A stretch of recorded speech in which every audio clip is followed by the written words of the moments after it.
Gracias, como le dijimos al inicio del programa, está con nosotros la maestra Arlén Ramírez Uresti. Usted la conoce muy bien, una internacionalista.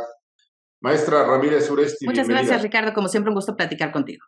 Maestra, pues hay preocupación en muchos sectores sociales mexicanos porque, bueno, pues el presidente mexicano López Obrador recibió al presidente cubano Díaz-Canel y no solo lo recibió, sino que le dio la máxima condecoración que da el gobierno de México a un extranjero. Hay muchas quejas. Primero, ¿qué significa esto en su opinión? Bueno, es una afrenta a las condecoraciones, pero también a los pronunciamientos y a la postura que México siempre ha tenido, ¿no? Respecto a la democracia, el respeto a los derechos humanos, a la no intervención, claramente que tanto se ha mencionado en este sexenio y que, bueno, evidentemente, pues no solamente representa un insulto para los cubanos, sino también de alguna forma para la tradición diplomática, democrática, ¿no? Y política incluso de nuestro país. Muchos han señalado, maestra Ramírez Uresti, que el presidente mexicano se está colocando en el bando de los dictadores. ¿Esto qué significa? ¿A dónde nos lleva? ¿Cómo nos coloca en el mundo? No, pues es sumamente preocupante, Ricardo, porque evidentemente se está tomando parte, ¿no? Se está haciendo justo lo que no se quería hacer con la doctrina Estrada. O sea, estamos tomando partido, él está tomando partido, ¿no? Respecto a un bloque que no solamente ha sido ampliamente criticado, sino que justamente ha sido consignado y señalado por autoritarismo, por populistas, ¿no? Y sobre todo, pues por arremeter contra su propia población en temas económicos, políticos y sociales. Ante el mundo nos deja pues con una falta de congruencia y una falta de certidumbre, pero además como un país que tiene un presidente que respalda a este tipo de dictadores y que además tendríamos que pensar un poco cuál es realmente la intención de hacerlo. O sea, ¿qué pasaría posterior al gobierno del presidente López Obrador? Él estará buscando aliados para alguna etapa posterior, el que a lo mejor pudieran cobijarle en alguna situación o poder mostrar esa reciprocidad respecto a los compromisos que él en este momento está adoptando con ese bloque. Efectivamente, esa era la siguiente pregunta. ¿Cuál es el interés que está buscando?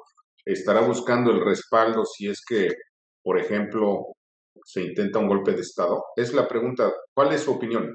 Sí, a mí me parece que él está buscando un bloque que le cobije, un bloque que de alguna forma pueda hacer arroparle a él como persona, porque además lo hemos visto y es un discurso, Ricardo, que lo hemos comentado tú y yo, ha llamado la atención la insistencia que tiene el presidente López Obrador en generar un nuevo bloque de izquierda en América Latina y él estar al frente de ese bloque, ¿no? De manera reiterada, incluso quiso meterlo en la agenda de la cumbre de América del Norte, no se lo permitieron, han estado bloqueando de alguna forma, ¿no? Estas interacciones, pero él parece muy interesado, ¿no? Y lo vemos además con gran interés en mostrar programas sociales en otros países que le generan un capital político específico. Y eso evidentemente, pues, salta a la vista, lleva un interés no más allá del querer expresar fraternidad y solidaridad con los dictadores. Yo creo que más bien está preparando algún terreno para de alguna forma tener un bloque que le pueda cobijar, pero además que pudiera ayudarle a hacerle frente a quizá alguna sanción o algún pronunciamiento de los Estados Unidos cuando el presidente López Obrador pues ya no tenga la investidura presidencial. A ver, aquí hay una situación que algunos expertos han planteado como, pues, contradictoria. Eh, Hubo una cumbre de América del Norte recientemente. México es parte de este, pues, tratado comercial que es muy importante, quizá de los más importantes en el mundo, y por el otro lado coquetea con, pues, estos gobiernos de tiranos. ¿Esto qué significa? Pues de alguna forma que él tiene su propia estrategia de política exterior, que una cosa es el riel, no el carril que marca la agenda pública nacional, la parte económica, incluso la parte, ¿no? De la diplomacia y de la política exterior, y por otro lado, él va articulando su propia política personal, que de alguna forma está plagada, pues no solamente de intereses personales o de sus propios, de los propios grupos, ¿no? Que él tiene, sino que además está buscando tener esta doble agenda. Evidentemente, los Estados Unidos hoy con gran preocupación ven la situación económica y política de América Latina porque saben perfectamente que tarde o temprano Estados Unidos, en el momento de su recuperación, pues tendrán que hacer uso de recursos, reactivar programas, porque eso se les revierte en migración y ya lo estamos viendo.